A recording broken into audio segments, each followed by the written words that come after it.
শুভেন্দু অধিকারীর সাথে ছেলেকে বসিয়ে চক্রান্ত করছে আর তৃণমূলের থেকে দ্বিতীয়বারের জন্য টিকিট চাইছে ব্যারাকপুরের সাংসদকে ইছাপুরে কটাক্ষ জগদ্দলের বিধায়কের।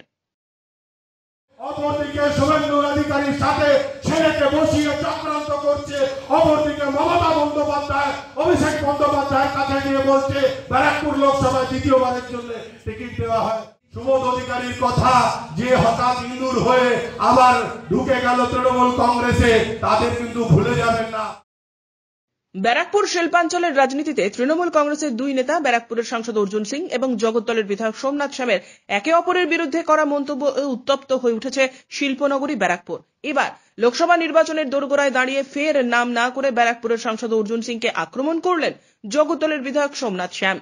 ইছাপুরের এক দলীয় কর্মসূচির মঞ্চে দাঁড়িয়ে নাম না করে ব্যারাকপুর লোকসভা কেন্দ্রের সাংসদ অর্জুন সিং রাজ্যের বিরোধী দলনেতা শুভেন্দু অধিকারীর সাথে তার ছেলেকে বসিয়ে চক্রান্ত করছেন এবং নিজে তৃণমূল কংগ্রেস সুপ্রিমো মমতা বন্দ্যোপাধ্যায় এবং তৃণমূল কংগ্রেসের সর্বভারতীয় সাধারণ সম্পাদক অভিষেক বন্দ্যোপাধ্যায়ের কাছে গিয়ে দ্বিতীয়বারের জন্য লোকসভা নির্বাচনের টিকিট চাইছেন বলে আক্রমণ করেন। এছাড়াও তিনি ব্যারাকপুর শিল্পাঞ্চলে 2000 সালের 1 এপ্রিল খুন হওয়া যুব তৃণমূল কংগ্রেসের তৎকালীন উত্তর 24 পরগনা জেলার সভাপতি বিকাশ বসুর ইছাপুরে খুন হওয়ার ঘটনা কিংবা 2022 সালের 29 জানুয়ারি ইছাপুরে নোয়াপাড়া শহর 2 তৃণমূল কংগ্রেসের প্রাক্তন সভাপতি গোপাল মজুমদারের হত্যার ঘটনা নিয়ে সোচ্চার হন। এর পাশাপাশি 2019 সালে লোকসভা নির্বাচনের ফল প্রকাশের পর হওয়া বিভিন্ন রাজনৈতিক হিংসায় তৃণমূল কংগ্রেস কর্মীদের খুনের ঘটনা নিয়েও তিনি সোচ্চার হন ব্যারাকপুরের সাংসদের বিরুদ্ধে। শুধু বিকাশ বোস আর গোপাল মজুমদার নয়, যদি আঙুলে গোনাই তো ব্যারাকপুর লোকসভাতে এরকম শয়ে শয়ে ছেলেরা তাদের প্রাণ দিয়েছে। তাদের পরিবারের লোক কি আজকে মেনে নিতে পারবে যাদের পরিবারের লোকদের হত্যা করেছে নিজের স্বার্থের জন্য? তাদের যদি আজকে ব্যারাকপুর লোকসভায় পাঠানো হয়, তারা কি মেনে নিতে পারবে? আমরা দেখেছি স্কুল কলেজ বন্ধ ছিল, বাজার হাট বন্ধ ছিল, বাড়ি থেকে টেনে তৃণমূল কংগ্রেস করার অপরাধে রাস্তার উপরে ফেলে কিভাবে মারা হয়েছিল, কিভাবে মা বোনেদের উপরে অত্যাচার করা হয়েছিল। 2019-এ সেই বহিরুপিয়াগুলোকে ভুলে যাবেন না। তারা আপনাদের মধ্যে জামা পাল্টে আবার আসবে, আপনাদের কাছে ভোট চাইবে, আপনাদের কাছে অনেক কিছু চাইবে, কিন্তু এই লোকগুলোকে ভুলে যাবেন না। তারা আবার আসবে, আবার জামা পাল্টাবে, আবার অন্য কোথাও চলে যাবে।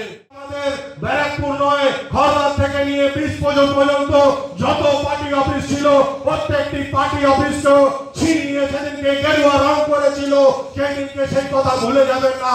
তারাই কিন্তু এসে আবার সেই সুবোধ অধিকারীর কথা যে হঠাৎ ইঁদুর হয়ে আবার ঢুকে গেল তৃণমূল কংগ্রেসে, তাদের কিন্তু ভুলে যাবেন না। তারা নিজের আখের বাঁচাতে, নিজেকে বাঁচাতে তারা তৃণমূল কংগ্রেসে দ্বিতীয়বার এসেছে। সারা বছর কাঁধে ঝান্ডা নিয়ে মমতা বন্দ্যোপাধ্যায় বলে, যারা সারা বছর কাঁধে ঝান্ডা নিয়ে অভিষেক বন্দ্যোপাধ্যায় বলে, তারা কি ভুলে যাবে সেই সন্ত্রাসের কথা? তারা কি মেনে নিতে পারবে? এই কথা কিন্তু আপনারা ভুলবেন না। যে যখানে থেকেই আসুক, যখন থেকেই বলুক, আপনারা সেই কথাগুলো কিন্তু মনে রাখবেন। এই ধরনের গদ্দার এরা জন্মেছে গদ্দারি করার জন্য, এরা জন্মেছে গদ্দারি করার জন্য। এদের মধ্যে গদ্দারি রক্তের মধ্যে আছে, এদের উপরে বিশ্বাস করবেন না। আজকে আপনার সামনে সাদা পোশাক, কালকে দেখবেন গেরুয়া পোশাক, পরের দিন দেখবেন সবুজ পোশাক। এদের কোনো জাত নেই, এদের কোনো ধর্ম নেই, এদের কোনো বাদ নেই, তাই এদের কথা মনে রাখবেন। ইছাপুর থেকে সৈকত গাঙ্গুলির প্রতিবেদন, চ্যানেল 24/7।